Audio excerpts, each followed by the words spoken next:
All right, third time's the charm, right? All right, the first time I've been procrastinating. Second time I was interrupted. Third time my mic was on mute. All right, here we go. Firstly, I am not showing my demographic or my face in this because migraines are a very sensitive subject. They involve both men and women and people of all colors. Migraines are very serious. They can be life threatening. They can cause strokes. Migraines are no joke. People that never get migraines or never had a migraine think it's some make believe mental illness. It's very serious, biological, very scary. Anyway, on with it. So, all right. So, my migraine history stems apparently from my dad's mother's side, who died from a DVT. She had chronic migraines. She didn't smoke. My dad's sister she smoked around my grandmother, so she was around secondhand smoke, but she didn't smoke. She suddenly died of a DVT around the age of 54.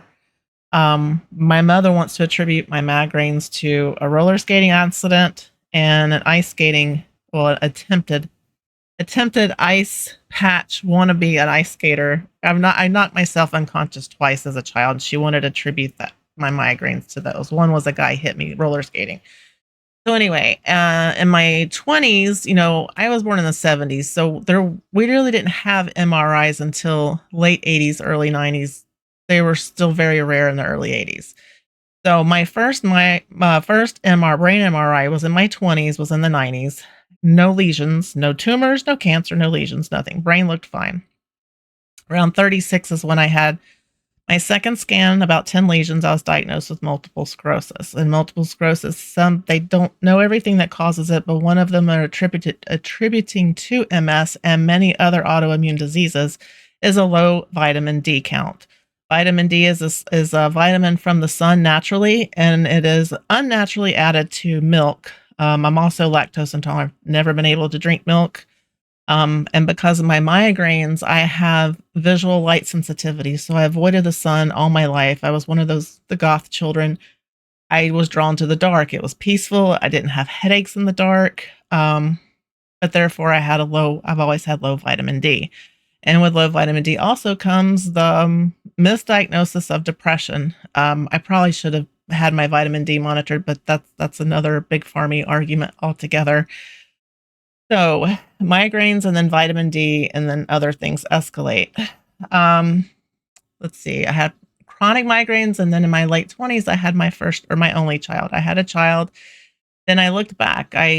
The entire time I carried my son and the 24 months I breastfed him, so that's 9 months plus 24 months, I never had a migraine.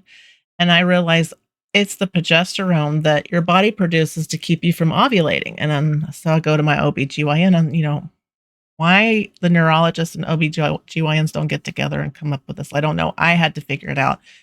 I asked, is there a birth control specified for progesterone? And they're like, yeah. And it was the Depo-Provera injection. Great. So I go on it. Perfect. My migraines go away. But I stopped menstruating and getting closer to my 50s. Yeah, you need to come off of it. Let's check where you are on your menopause, and for a long time, I thought I had entered menopause, and then my cycle came back. So I go back to the OBGYN and said, this time let's try the pill because it's hard to find someone to do the shot every 3 months for me. And I've been taking the pill, and it's called Northindrone, Norethindrone, November, Oscar, Romeo, Echo, Tango, Hotel, India, November, Delta, Romeo, October, for Oscar, November, Echo. So I've been taking that one, and this one's been better than the shot because I've been having my menstrual cycles, which is good for you. Um, if you believe in cleansing the blood and replenishing the calcium when your body produces the new blood, you take vitamins, which I do, because with the MS, I've been on quite a few intravenous steroids, and for a minute there, because I tried really hard to keep my physical mobility, and in fighting it and doing that, it made my MS flare up, and I ended up on intravenous drugs like 5 times in 1 year to realize that I can't do the cardio I used to do. But doing all that intravenous steroids, I was at a very high risk of losing my teeth. So I had to stop exercising so hard, stop going on the steroids, and make sure I take my calcium. Luckily, I have not lost any of my teeth. But that's That's definitely a threat with steroids. All right, so the pill, and I got to keep my menstruation. My migraines are still gone. Yeah, it's been so much better with the pill, I think, than the shot. The other thing is, if I control the I seem to feel like I overdevelop blood. Like I produce a lot of blood, and I think that attributes to my migraines. If I drink coffee regularly, now I could take prescription pills for migraines, but if I drink coffee within every 24-hour period, it's enough vascular constriction to suppress the body wanting to produce enough blood to cause another headache. I've also used the coffee for infections because it is a diuretic. I drink a lot of water and then a lot of coffee, and then I take vitamin C in between, and it helps flush infections out since I'm immune compromised.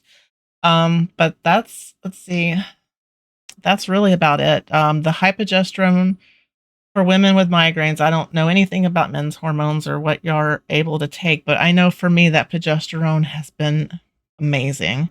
It doesn't mean I always don't have, I still can get migraines, but it's at a lot less frequency.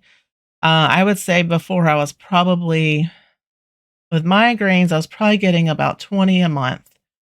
With the trigeminal neuralgia and the migraines, you're probably pushing 30 times a month.